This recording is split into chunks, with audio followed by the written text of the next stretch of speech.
Halo, Assalamualaikum warahmatullahi wabarakatuh. Jumpa lagi dengan Kanal Nurul Indarti Berbagi. Teman-teman, kali ini saya akan menyapa teman-teman dengan memaparkan salah satu topik, melanjutkan topik seri metode pengumpulan data. Ini terkait dengan metode penelitian survei. Kita mulai ya. Materi ini saya dedikasikan untuk rekan-rekan mahasiswa di program MBA yang mengambil mata kuliah Research Method in Concentrations, kemudian teman-teman di MSc Management dan program doktor untuk mata kuliah workshop usulan penelitian dan workshop metode research, ataupun rekan-rekan dan pemirsa yang tertarik dan merasa materi ini memberikan manfaat. Silahkan. Baik, ini metode penelitian survei, sedikit menilik tentang ragam metode dalam metode pengumpulan data. Saya ingin mengingatkan bahwa di beberapa literatur metodologi penelitian, metode pengumpulan data itu umumnya dibedakan berdasarkan data primer dan data sekunder. Kita mengenal pengumpulan data untuk data sekunder seperti archival atau ini observasi, kita pernah bahas ya, metode penelitian, metode pengumpulan data spesifik yaitu terkait dengan observasi. Silakan teman-teman kalau tertarik bisa membuka tayangan saya di kanal YouTube ini. Dan dua metode lain yaitu wawancara dan survei, yang ini utamanya memberikan data bagi peneliti dalam bentuk data primer. Saya ingin memberikan penegasan bahwa metode survei ini bisa dilihat dari dua sudut pandang. Yang pertama adalah sudut pandang sebagai rangkaian metode pengumpulan data, jadi menemani ketiga ragam metode pengumpulan data yang lain. Jadi kalau dalam penelitian kualitatif diharapkan peneliti melakukan kombinasi dari metode pengumpulan data, tidak hanya menggunakan salah satu metode gitu ya, atau dalam banyak pemikiran di era sekarang ini, para peneliti menganggap bahwa kombinasi ragam metode pengumpulan data akan menghasilkan kombinasi ragam data, sehingga informasi yang akan ditarik, simpulan yang akan didapatkan ini akan lebih bermakna gitu, dibandingkan hanya menggunakan salah satu teknik pengumpulan data. Tapi di sisi lain, teman-teman, survei ini juga bisa merupakan strategi tunggal, strategi penelitian. Ya, kalau teman-teman lihat di tayangan Bawang Penelitian, Research Onion yang pernah saya sampaikan beberapa waktu yang lalu, survei ini juga merupakan salah satu strategi penelitian. Jadi tidak dianggap sebagai metode pengumpulan data. Nah, diskusi saya ini akan membahas tentang survei sebagai metode pengumpulan data. Ya. Nah, kapan kemudian atau kita akan masuk di apa itu survei ya? Saya merujuk tulisan dari Chuck dan Schut 2012.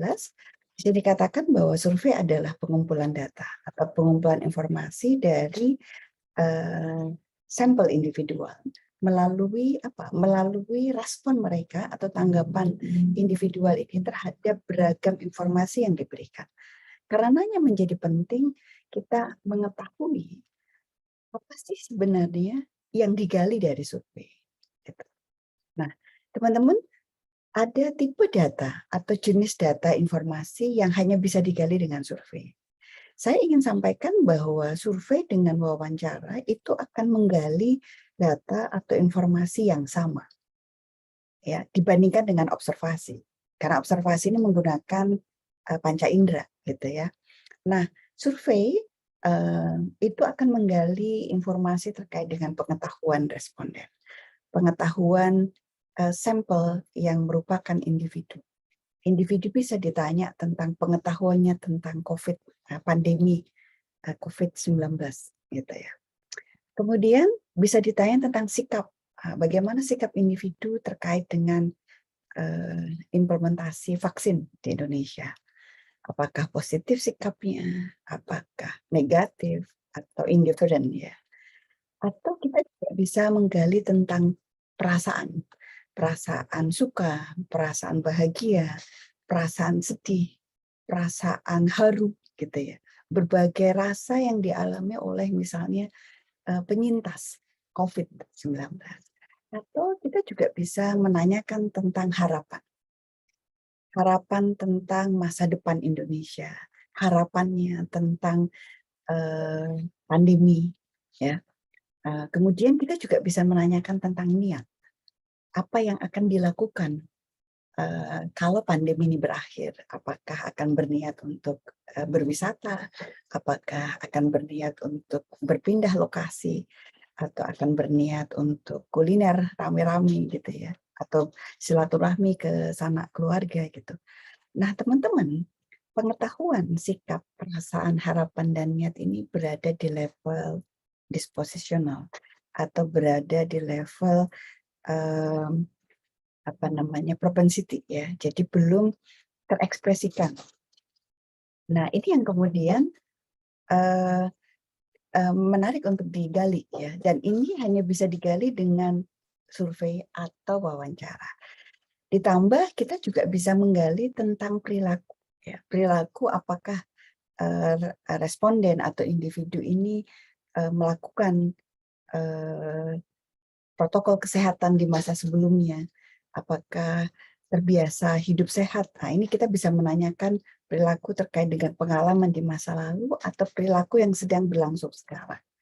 Ini adalah jenis informasi atau bentuk informasi yang bisa digali dengan survei dan juga wawancara. Nah, sehingga kita juga perlu merefleksikan kenapa ya sebuah penelitian ini perlu menggunakan survei atau kenapa survei jadi tepat untuk dilakukan. Tentu jawabannya adalah karena survei menyajikan tipe data yang unik atau tipe informasi yang spesifik. Jadi hanya ada 6 tipe informasi spesifik yang bisa digali dengan survei dan atau wawancara. Selain itu berarti bukan dengan survei. Nah, ini menjadi catatan.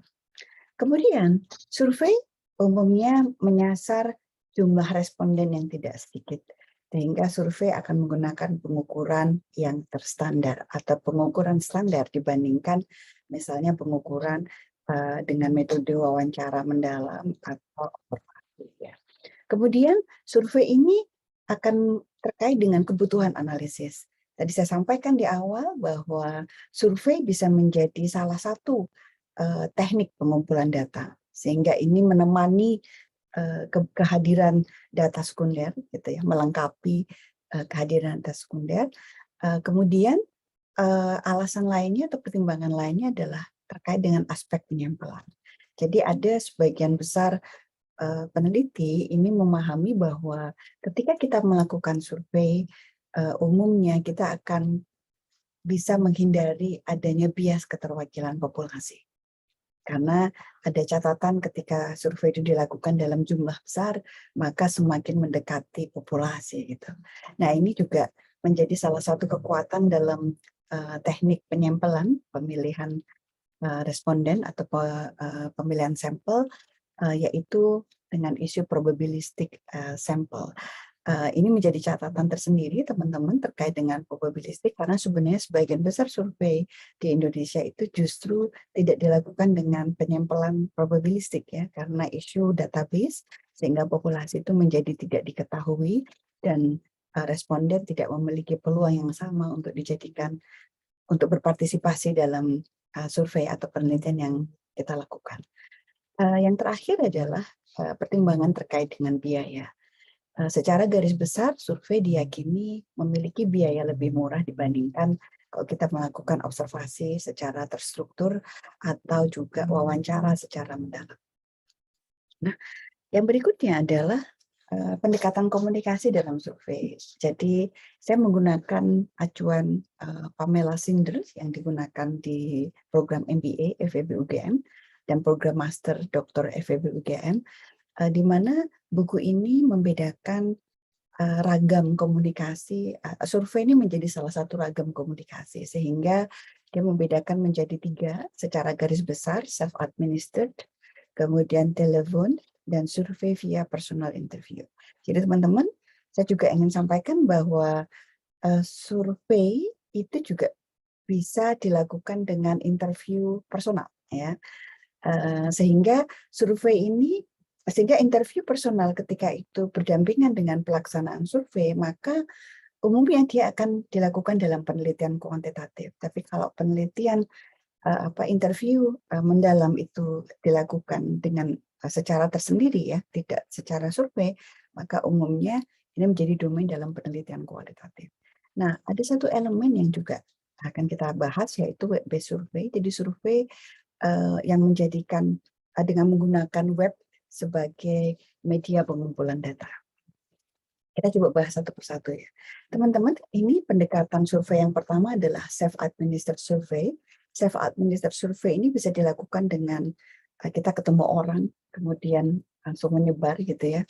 Kita berikan dengan mencegat gitu, atau kita drop ke lokasi-lokasi di mana ada responden.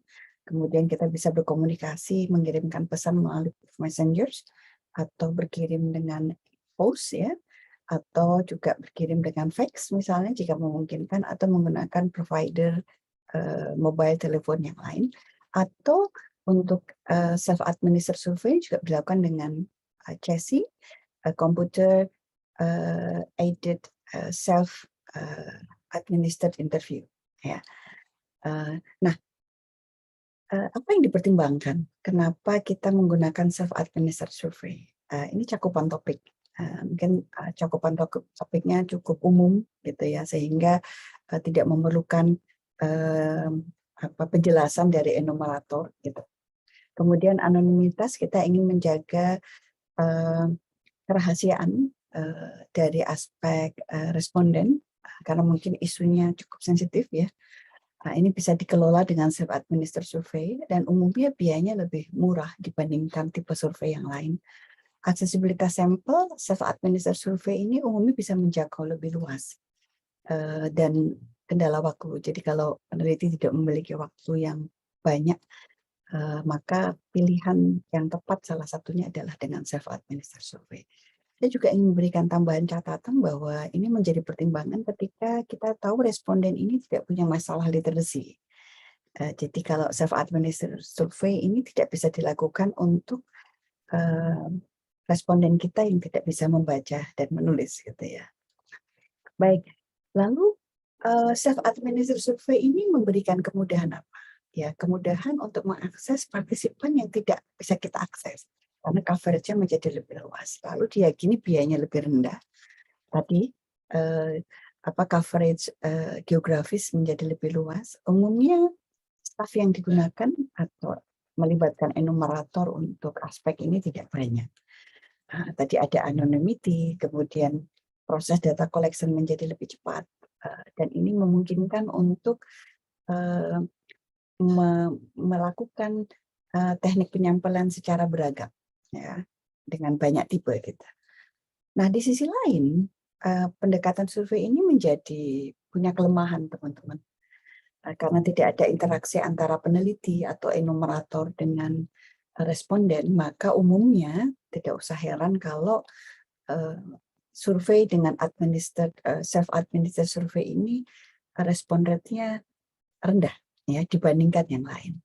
Dan kita juga perlu hati-hati dalam mendesain kuesioner dalam self-administered survey, jangan terlalu panjang dan tidak tepat untuk pertanyaan-pertanyaan yang sangat kompleks atau runtutan outline dari kuesioner itu sangat kompleks. Ini sangat membingungkan karena tidak ada kesempatan bagi enumerator atau peneliti untuk memberikan penjelasan kepada responden.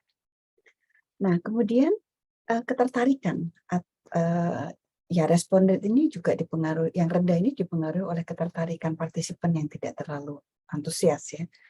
Dan ini sangat mudah sekali terganggu oleh situasi lingkungan. Jadi misalnya saya beberapa kali ngisi self-administered survey itu tiba-tiba ada orang datang, tiba-tiba ada situasi yang terjadi di eksternal, lalu akhirnya lupa untuk mengisi kembali. Nah, ini kemudian penting juga karena tidak ada komunikasi dengan responden, petunjuk dalam kuesioner itu perlu ada kejelasan. Ya, ini yang kemudian menjadi sisi yang perlu dipertimbangkan dalam survei dengan layanan mandiri gitu ya. Nah, yang kedua itu survei dengan telepon. Ya, survei dengan telepon ini bisa dilakukan secara tradisional. Jadi kita ada enumerator yang memang dial the phone untuk mengontak nomor responden. atau menggunakan komputer ya. Jadi dengan komputer aided telephony interview system ya. Ini yang kemudian juga bisa dipakai ya. Yang mendial itu adalah komputernya gitu ya. Terus ada yang menelpon gitu. Atau bisa juga dilakukan oleh mesin ya. Jadi komputer administered ini yang melakukan ya. Nah, teman-teman, apa yang kemudian menjadi sisi kekuatan dari survei dengan metode telepon seperti ini? Ya, kita bisa cek, tentu ini biayanya lebih murah ya dibandingkan kalau kita personal interview langsung, artinya face to face personal interview. Ini menjadi keunggulan tersendiri. Dan tentu ini menjadi sama seperti survei dengan layanan mandiri, cakupan geografis ini juga luas sepanjang responden itu di ragam geografis ini memiliki saluran telepon gitu. Kemudian lebih sedikit enumerator yang dibutuhkan gitu ya. Kemudian juga akan mengurangi bias dalam proses interview kalau itu dilakukan dengan face to face gitu. Karena mungkin tidak terlihat wajah meskipun hanya mendengar suara, tapi biasanya akan bisa berkurang sedikit ya. Kemudian waktu penyelesaian akan lebih cepat. Ini random dialing ya. Jadi kalau tadi kita memberikan kekuatan terkait dengan survei itu adalah probabilistik, maka ini memenuhi kriteria. Jadi bisa menelpon secara random gitu ya. Kemudian ada software yang bisa dipakai, teknologi tertentu yang dipakai dengan SETI atau KT adalah Computer Aided Technology Telephony Interview. Tapi di sisi lain, teman-teman, pendekatan survei dengan metode teleponi survei ini juga sama seperti self-administered survei, dia punya catatan terkait dengan responden yang rendah. Mungkin sejak awal langsung bisa diputus oleh objek, oleh responden. Saya sering sekali tuh kalau ada yang menginterview, ada yang baru menawarkan baru halo gitu, tapi kalau nggak saya kenal kadang sudah langsung saya tutup. Atau ada beberapa orang yang kalau nomor yang tidak dikenal sudah langsung di-reject. Nah, ini kemudian mungkin jadi isu terkait dengan biaya komunikasi dengan telepon ketika jarak jauh ya. Kemudian kita juga perlu punya catatan di sini bahwa teleponi survei itu punya situasi kita nggak bisa lama-lama nih. Umumnya rata-rata antara 30 sampai 15-30 menit ya. Meskipun saya punya beberapa pengalaman melakukan interview survei ini, teleponi survei ini di atas 45 menit gitu. Ya. Mungkin karena sungkan dengan Nurul Indarti pada saat itu. Sehingga ini ada durasi wawancara itu terbatas, sehingga mungkin pertanyaan-pertanyaan yang bisa kita ajukan juga tidak banyak. Survei ini juga punya catatan karena akan tidak bisa mengakses seluruh populasi ya, terutama responden yang tidak memiliki akses telepon. Ya, ini di satu sisi menjadi catatan, ini menjadi bias tersendiri. Kemudian ada aspek gangguan dari lingkungan. Jadi misalnya ketika saya melakukan interview secara telepon, tiba-tiba responden itu mendapatkan tamu ya, atau ada situasi di rumahnya atau di kantornya secara mendadak begitu, itu kemudian tiba-tiba bisa langsung terhenti. Nah, ini kemudian menjadi catatan teman-teman ketika kita melakukan survei dengan pendekatan telepon. Nah, yang berikutnya adalah survei dengan interview personal. Jadi teman-teman, tidak sedikit peneliti itu melakukan survei tapi dengan cara interview personal. Tentu tidak ditujukan untuk menggali informasi secara mendalam seperti yang dilakukan dalam metode kualitatif. Tetapi bisa saja ini dilakukan karena responden punya keterbatasan terkait dengan literasi ya, tidak bisa baca tulis, atau mungkin pertanyaan yang kita desain ini cukup kompleks sehingga dengan personal interview, wawancara secara personal, kita ingin memastikan responden tidak memiliki kebingungan dan ada aspek ambiguitas terkait dengan ini. Dan juga sebagian peneliti menggunakan survei via personal interview itu untuk meningkatkan balikan respons ya. Jadi dia berharap bahwa dengan strategi ini maka balikan respons atau respon rate itu akan lebih optimal. Syukur-syukur bisa 100%. Nah, survei secara metode ini bisa dilakukan dengan penjadwalan sebelumnya atau on the spot ya, langsung. Nah, sisi baiknya adalah tadi, respon rate akan jauh lebih tinggi dibandingkan dua metode yang lain. Kemudian kita bisa melakukan proses interpretasi penjelasan kuesioner dengan lebih baik kepada responden, kemudian kita juga bisa menyasar kepada responden yang tidak punya literasi, kemudian kita bisa juga terkait dengan random dialing ya, dan ini juga bisa menggunakan teknologi yang disebut dengan CAPI, Computer Aided Personal Interview ya. Jadi nanti proses interviewnya secara survei ini juga bisa direkam. Nah, teman-teman, tentu beberapa keuntungan ini memberikan konsekuensi. Ini adalah salah satunya adalah terkait dengan high cost, biaya yang tinggi. Kemudian kita juga perlu benar-benar memastikan bahwa interview enumerator yang kita minta dalam proses survei ini memiliki kemampuan, pengetahuan dan keterampilan yang baik.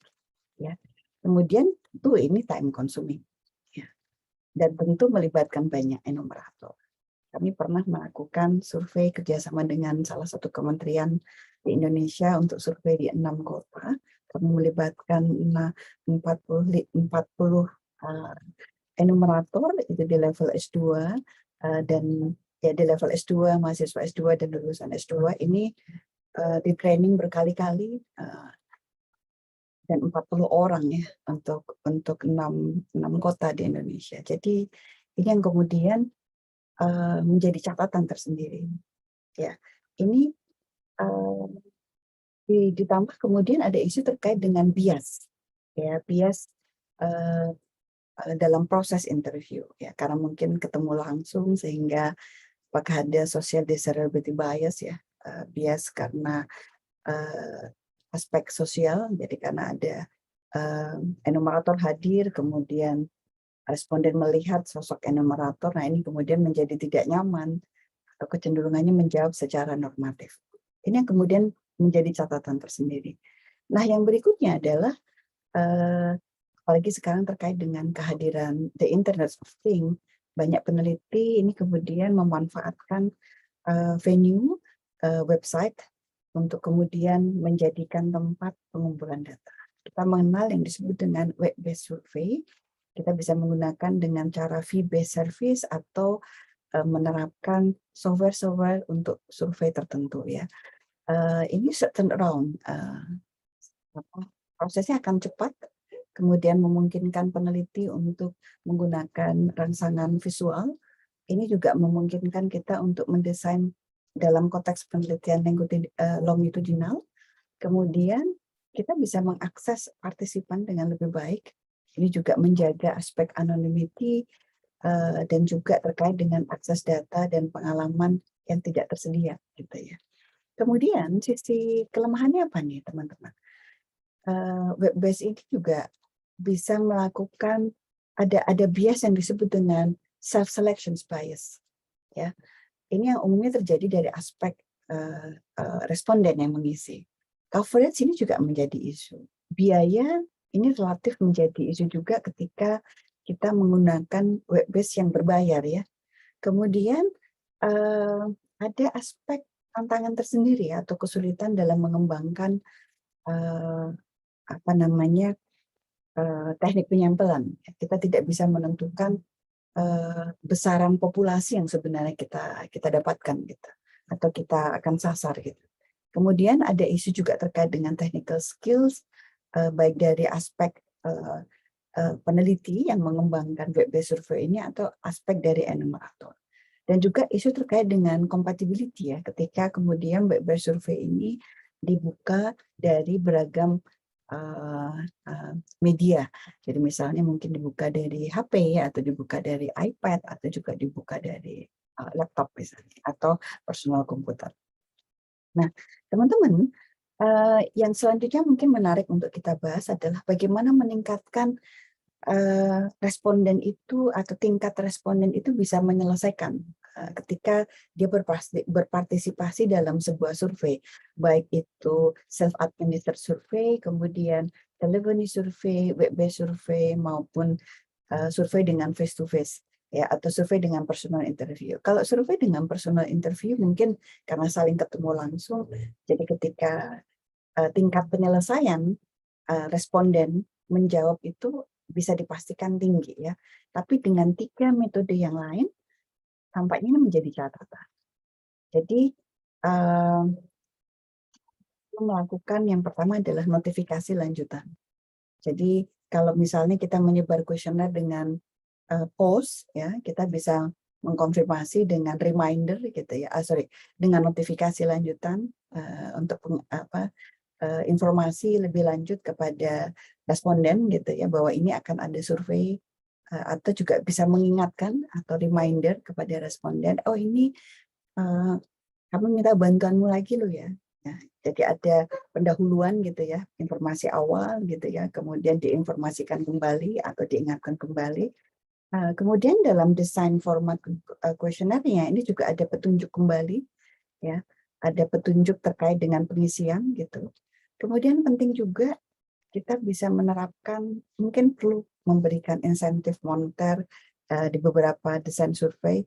Metode survei yang saya kembangkan itu saya memberikan voucher gitu ya, penghargaan kepada responden yang bisa menyelesaikan survei dengan mengisi jawaban saya di web based survei ini dengan selesai gitu, dengan insentif moneter baik dalam bentuk mungkin transfer atau voucher tertentu gitu ya. Kemudian ada yang mengatakan kita juga perlu memberikan informasi dengan responden terkait dengan batas pengisian.